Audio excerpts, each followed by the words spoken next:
মহারাজ যুধিষ্ঠির বললেন, হে জনার্দন, বৈশাখ শুক্লপক্ষে একাদশীর কি নাম, কি ফল, কি বিধি, এ সকল কথা আমার নিকট বর্ণনা করুন। উত্তরে ভগবান শ্রীকৃষ্ণ বললেন, হে ধর্মপুত্র, আপনি আমাকে যে প্রশ্ন করেছেন, পূর্বে শ্রী রামচন্দ্র বশিষ্ঠের কাছে এই একই প্রশ্ন করেছিলেন।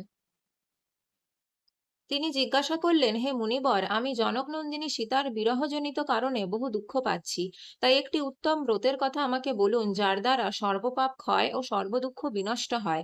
উত্তরে বশিষ্ঠদেব বললেন, হে রামচন্দ্র, তুমি উত্তম প্রশ্ন করেছ। যদিও তোমার নাম গ্রহণেই মানুষ পবিত্র হয়ে ওঠে, তবুও লোকের মঙ্গলের জন্য তোমার কাছে সর্বশ্রেষ্ঠ ও পরম পবিত্রময় একটি ব্রতের কথা বলছি।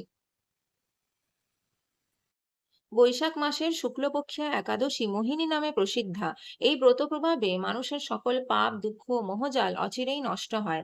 তাই মানুষের উচিত সকল পাপ ক্ষয়কারী ও সর্ব দুঃখ বিনাশী এই একাদশী ব্রত পালন করা। একাগ্র চিত্তে তার মহিমা তুমি শ্রবণ করো, এই কথা শ্রবণ মাত্রই সমস্ত পাপ বিনষ্ট হয়। পবিত্র সরস্বতী নদীর তীরে ভদ্রাবতী নামে এক সুশোভনা নগরী ছিল। চন্দ্রবংশরত ধৃতিমান নামে এক রাজা সেখানে রাজত্ব করতেন। সেই নগরীতেই ধনপাল নামে এক বৈশ্য বাস করতেন। তিনি ছিলেন পুণ্যকর্মা ও সমৃদ্ধশালী ব্যক্তি। তিনি নলকূপ, জলাশয়, উদ্যান, মঠ ও গৃহ ইত্যাদি নির্মাণ করে দিতেন। তিনি ছিলেন বিষ্ণুভক্তিপরায়ণ ও শান্ত প্রকৃতির একজন মানুষ। সুমনা, দ্যুতিমান, মেধাবী, সুকৃতি ও দৃষ্টবুদ্ধি নামে তার 5 জন পুত্র ছিল। পঞ্চম পুত্র দৃষ্টবুদ্ধি ছিল অতি দুরাচারী। সে সর্বদা পাপ কার্যে লিপ্ত থাকত। পরস্ত্রী সঙ্গী, বেশ্যাসক্ত, লম্পট ও পিতামাতার সেবায় তার একেবারেই মতি ছিল না। সে অন্যায় কার্যে রত, দুষ্ট স্বভাব ও পিতৃদন ক্ষয়কারক ছিল। পিতা ধনপাল একদিন পথ চলছিলেন। হঠাৎ তিনি দেখতে পেলেন দৃষ্টবুদ্ধি এক বেশ্যার গলায় হাত রেখে নিঃসংকোচে ঘুরে বেড়াচ্ছে। তার নির্লজ্জ পুত্রকে এইভাবে চৌরাস্তায় ভ্রমণ করতে দেখে তিনি অত্যন্ত মর্মাহত হলেন। এই কুস্বভাব দর্শনে ক্রুদ্ধ হয়ে তিনি তাকে গৃহ থেকে বার করে দিলেন। সে তখন নিজের অলংকারাদি বিক্রি করে জীবন অতিবাহিত করত। কিছুদিন এইভাবে চলার পর অর্থাভাব দেখা দিল। ধনহীন দেখেই সেই বেশ্যাগণও তাকে পরিত্যাগ করলো। অন্ন বস্ত্রহীন ধৃষ্টবুদ্ধি ক্ষুধাতৃষ্ণায় অত্যন্ত কাতর হয়ে পড়ল। অবশেষে নিজের গ্রামে এসে চুরি করতে শুরু করলো। একদিন রাজপ্রহরী তাকে ধরে বন্দি করলো, কিন্তু পিতার সম্মানার্থে তাকে মুক্ত করে দেওয়া হলো। এভাবে কয়েকবার সে ধরা পড়ল ও ছাড়া পেল, কিন্তু তবুও সে চুরি করা বন্ধ করলো না।